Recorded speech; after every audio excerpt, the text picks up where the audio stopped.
Halo rekan kultivator, bagaimana kabar kalian? Sudah siap kopi dan rokok? Sebelum ke ceritanya, jangan lupa like dan subscribe ya. Kita langsung ke ceritanya. Cerita dimulai dari penggabungan domain dan energi spiritual surgawi adalah proses pembakaran. Energi spiritual surgawi adalah bahan bakarnya. Dan domain yang dimurnikan oleh api itu berubah menjadi kristal asendan. Saat kristal asendan terbentuk, Anda mungkin merasa seolah-olah telah menjadi ketiadaan dan jiwa. Anda mengembara di langit dan bumi. Perasaan ini sangat langka dan disebut pencerahan asendan. Biasanya hal pertama yang dilakukan para kultivator di planet, kultivasi adalah memanfaatkan momen pemahaman ini untuk menarik kembali kepingan jiwa mereka dari kristal planet kultivasi. Meskipun peluangnya hanya 50%, mereka harus mencobanya. Wang Lin sudah mendapatkan kembali kepingan jiwanya, jadi jelas ia tidak perlu melakukan ini. Saat ini, semua giok surgawi di tasnya sudah diletakkan di sekelilingnya. Energi spiritual surgawi terakhir baru saja diperas keluar dari giok tersebut, sebelum berubah menjadi debu. Tidak ada angin di sini, jadi debu tidak tertiup dan malah terkumpul di tanah. Proses pemurnian diri terus berlanjut dalam tubuh Wang Lin. Badai api berkobar di dalam tubuh Wang Lin saat tubuhnya mengalami perubahan yang mengguncang bumi. Jiwa asalnya bagaikan kepompong raksasa. Wilayah kekuasaannya adalah kehidupan di dalam kepompong. Dan energi spiritual surgawi adalah api yang berkobar di luar kepompong. Semakin kuat apinya, semakin hidup kepompong. Itu dan semakin menyatu pula alam di dalamnya dengan kepompong itu. Sejak saat itu, tidak akan ada lagi perbedaan antara domain dan jiwa asal. Jiwa asal adalah domain, dan domain adalah jiwa asal. Api berkobar semakin besar di luar kepompong. Setiap kali api tampak melemah, energi spiritual surgawi yang lebih besar akan melonjak masuk dari luar. Rasanya seperti menambahkan gas kering ke dalam api, membuatnya semakin membara. Mencari dao di pagi hari dan mati di malam hari adalah sesuatu yang diketahui setiap kultivator asendan, dan itu sangat berkaitan dengan api ini.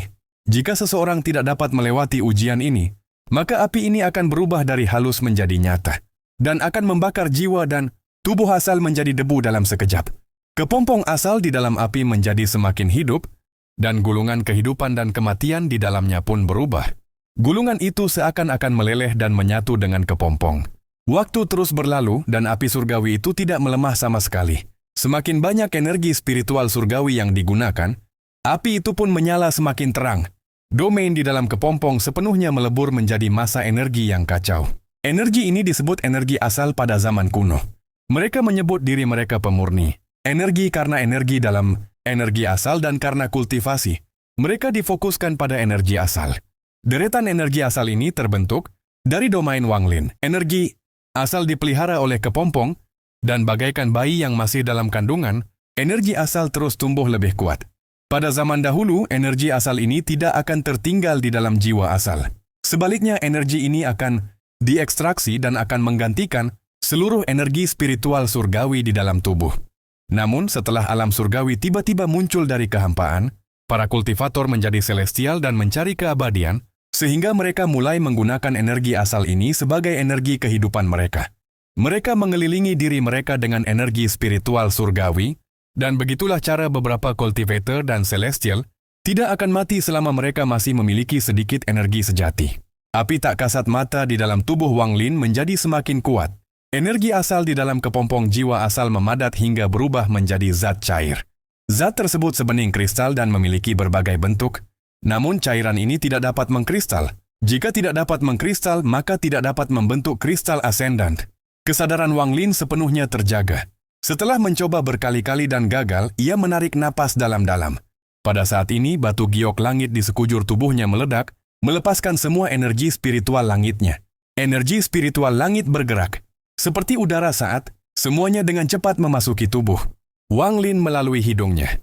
Saat energi spiritual surgawi terakhir dari batu giok surgawi memasuki tubuh Wang Lin, api tak terlihat itu membakar beberapa kali lebih kuat dari sebelumnya. Dalam sekejap, seolah-olah ada api surgawi yang keluar dari mulut dan hidung Wang Lin. Api surgawi di tubuh Wang Lin membara tak terkira saat menyerbu kepompong jiwa asal. Cairan energi asal akhirnya mulai menunjukkan tanda-tanda mengkristal setelah dimurnikan oleh api ini. Tepat saat hendak mengkristal, tiba-tiba bergetar. Getaran ini benar-benar sunyi, tetapi langsung membuat kepompong jiwa asal bergerak. Pergerakan jiwa asal segera menyebabkan api surgawi berubah. Alih-alih memurnikan, api itu malah menyebar. Api tak kasat mata di tubuh Wang Lin mulai berubah menjadi api sungguhan, dan ia hampir gagal dalam upayanya mencapai tahap Ascendant.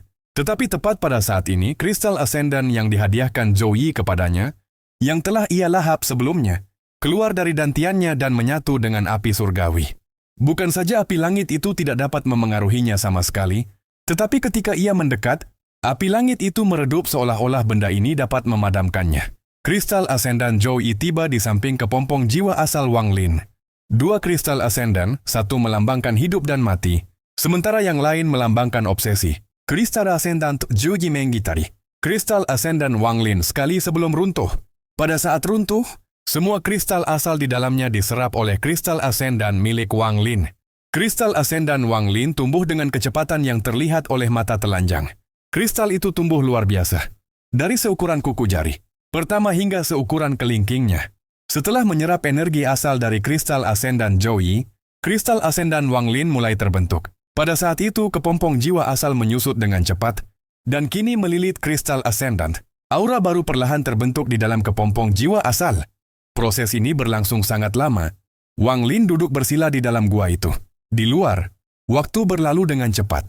Di negeri setan langit, kota setan langit telah dibangun kembali 10 tahun yang lalu. Ukuran dan luasnya masih sama seperti sebelumnya. Istana kekaisaran masih berdiri, dan alun-alun besarnya pun kembali. Gendang setan raksasa masih ada di alun-alun. 10 tahun berlalu begitu cepat. Penduduk kota setan langit berhasil lolos dari bencana 10 tahun yang lalu, tetapi apa yang mereka saksikan adalah sesuatu yang tak akan pernah mereka lupakan seumur hidup. Rumor tentang seorang kultivator bernama Wang Lin masih menyebar di kota setan langit. Perahu itu sudah tidak ada lagi, bahkan orang-orang di perahu itu pun sudah pergi. Tidak ada lagi yang memainkan sitar, pemuda yang pernah minum bersama. Wang Lin saat ini berdiri di atas pavilion di istana kekaisaran. Di sampingnya ada seorang gadis. Gadis itu sangat cantik. Kalau saja Su Liguo ada di sana dan melihat gadis itu, dia pasti akan meneteskan air liur sambil berteriak, "Cantik sekali! Kakak Mushu sudah kembali." Pemuda itu mendesah dan bergumam, "Aneh. Sudah 10 tahun sejak si kecil itu menghilang. Bahkan setelah kelima leluhur bekerja sama untuk memeriksa dengan indera ilahi mereka tidak dapat menemukan jejaknya. Seolah-olah dia meninggalkan negeri roh iblis ini. Ibu kota-kota setan langit. Setelah kota itu dibangun kembali, sebuah rumah megah dibangun di sisi timur. Rumah megah ini memiliki wabah raksasa dengan 6 karakter besar. Rumah wakil panglima tertinggi bumi. Seorang pria kekar mengenakan jubah panglima tertinggi berdiri di samping salah satu gunung palsu di halaman. Ia menatap langit. Di belakang pria kekar itu berdiri 3 pria. Ketiga pria ini mengenakan baju zirah jenderal iblis, dan mereka semua berdiri di sana tanpa bergerak dan menunjukkan sikap yang sangat hormat.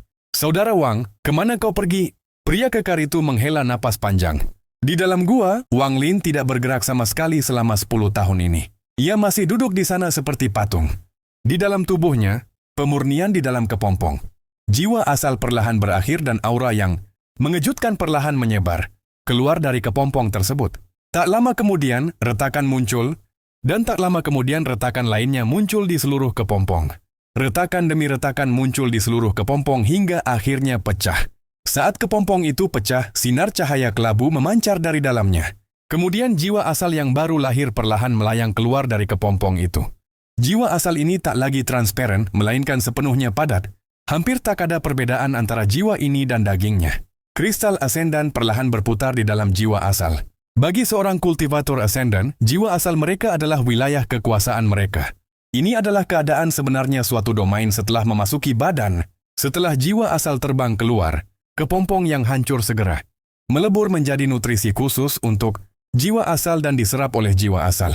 Setelah semuanya diserap, jiwa asal duduk dalam posisi lotus. Saat jiwa asal duduk, tubuh Wang Lin bergetar. Dan untuk pertama kalinya dalam 10 tahun, ia membuka matanya. Wang Lin bergumam pada dirinya sendiri, Ascendant. Kemudian matanya bersinar lebih terang dari sebelumnya. Setelah 700 tahun berkultivasi, ia akhirnya mencapai tahap Ascendant. Para kultivator, Ascendant adalah eksistensi tingkat atas di negara-negara kultivasi peringkat 6 manapun. Bahkan di negara-negara kultivasi peringkat 7, para kultivator Ascendant masih dianggap sebagai pembangkit tenaga listrik. Wang Lin berada dalam pencerahan Ascendant. selama 10 tahun dan juga memperoleh hasil panen lainnya. Terima kasih sudah menonton sampai akhir. Jangan lupa like, subscribe ya rekan Dao.